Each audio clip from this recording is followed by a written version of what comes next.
So without further ado, let us jump into Wellness Wednesdays. Sandra, we're going to ask you to start off and just give us a little information about yourself and what you're involved in and what you plan to be bringing to your segments when you host Wellness Wednesdays.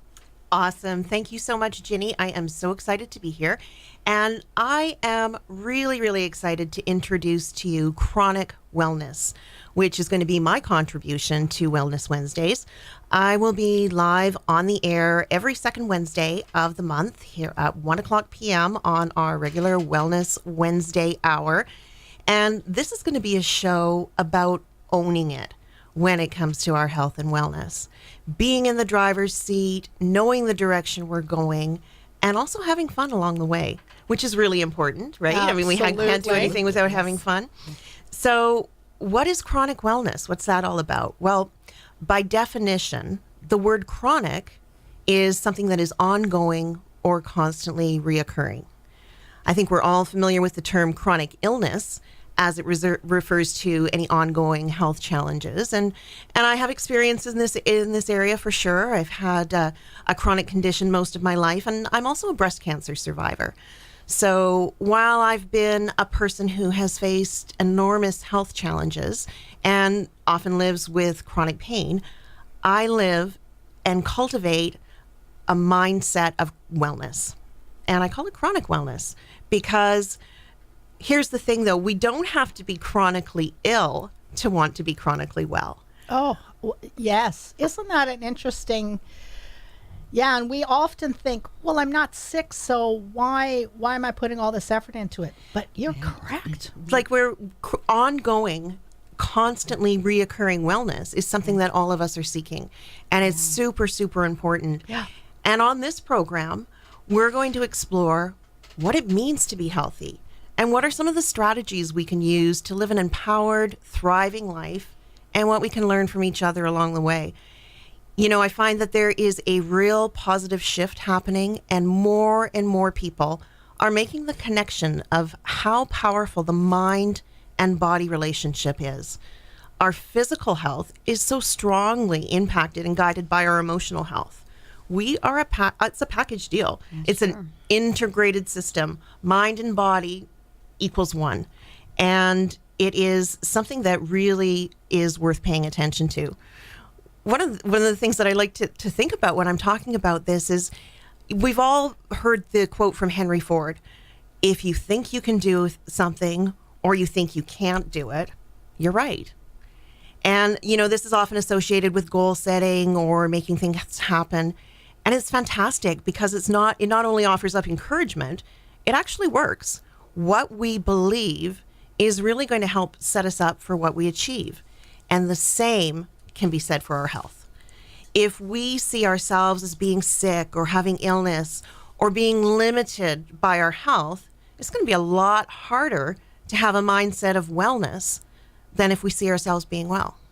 Right? And I mean, it's just something to really think about. Now, don't get me wrong. I'm not saying that simply by thinking we are well, that we can cure disease or eliminate illness or anything like that. But what I am suggesting is that the mindset, and more so the belief that we hold about anything, shows up loud and clear in our experiences.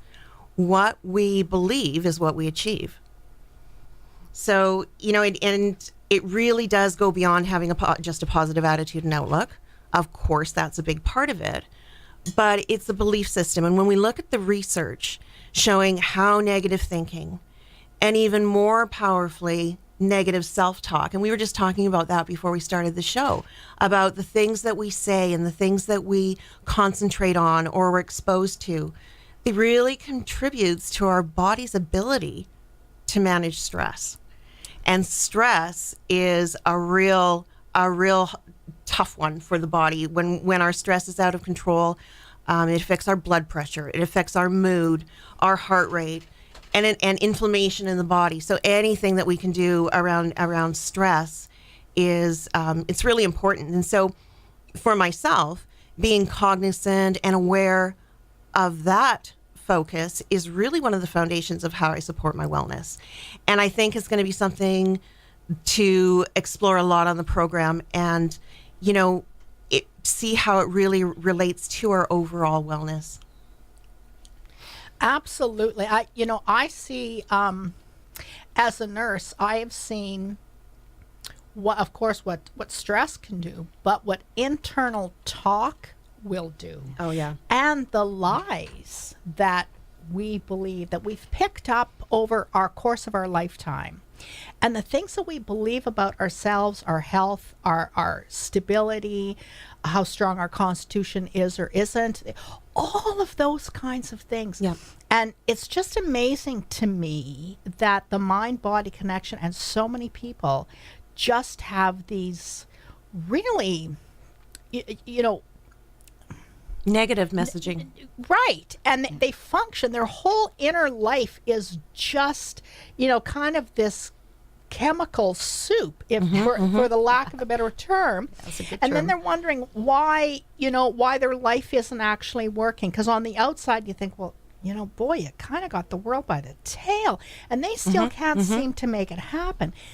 And you just wonder what goes on in your head. And sometimes they have this chemical soup inside of them. And really, and no concept that you can choose your thoughts. And the outcomes. I mean, And the outcomes. for me, really early on in my personal journey of health, I discovered how stress would aggravate my autoimmune disease. And so I have severe rheumatoid arthritis, have had it since I was 8 years old. And so I've become an expert at listening to and paying attention to what goes on in my body. And I would really notice that stress would always increase my inflammation. And when that would happen, I would generally go into what is often referred to as a flare. And you know what? The connection between stress and my flares became as easy to predict as the seasons of the year. Wow. Like, you could track it. My stress levels would increase, and so would my disease activity. And when that would happen, it would then just snowball, and everything with regards to my physical and emotional health would decline.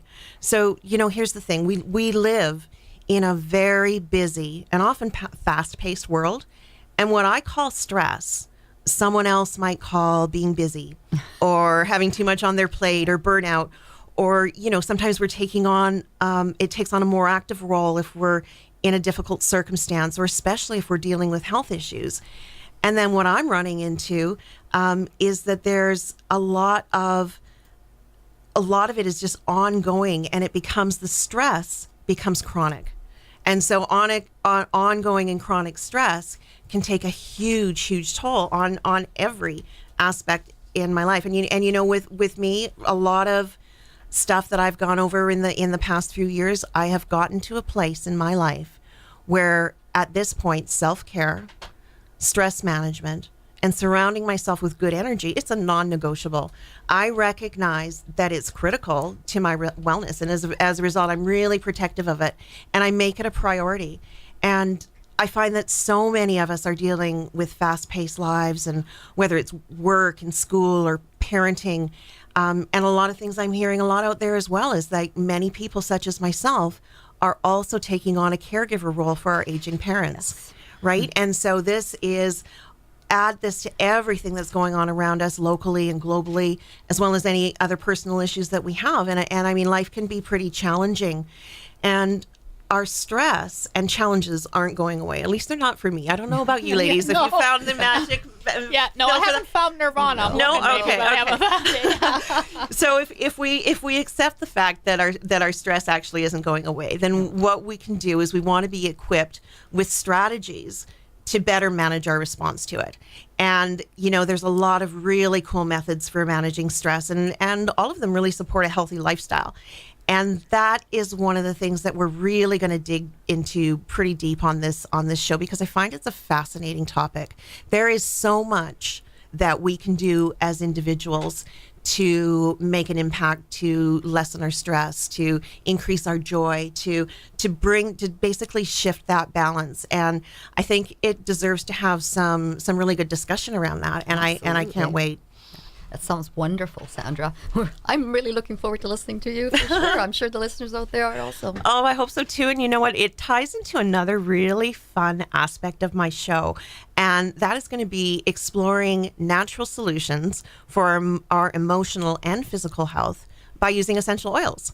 So I'm also an essential oil educator, and each week we're going to do a bit of a deep dive into a particular oil and how it's used to support health, and just talk about it, because again, holistic approaches to health with things like essential oils and wellness solutions like that are really being sought out and talked about a lot more these days. And it's nothing new. It's more like a resurgence of sorts, because natural-based healing solutions and modalities are not new at all. They're actually very ancient. And people are becoming frustrated with the status quo. We are not always so inclined to turn to pharmaceuticals as the first choice for managing our wellness.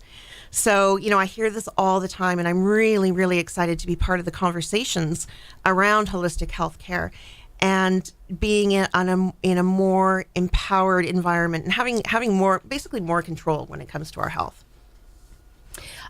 And I'm just so happy to see that, because I've been a nurse for 32 years. And when I started out, it really wasn't an acceptable concept that people would manage their own care. It was, well, the doctor told me. Right. And, and they come in to emerge, especially the elderly people, and with their little Safeway bag of pills, literally. And you're like, holy cat. And they say, well, how can we take this? Oh, they have no idea. But the doctor told them to take it. Oh, my word. Yeah, and here's the catch with that, because when you have 3 or 4 doctors, and you don't understand why you're taking this, you can't explain to the other, 2 doctors that have already prescribed. It just gets to be, these octopuses, and nobody. Well, I don't know, but the doctor told me. Whereas now people are going, I need to understand why I'm taking that pill. I need to understand what's going on.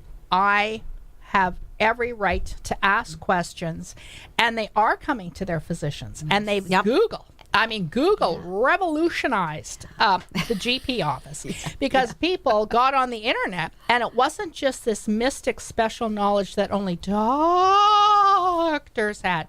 It's now on Google.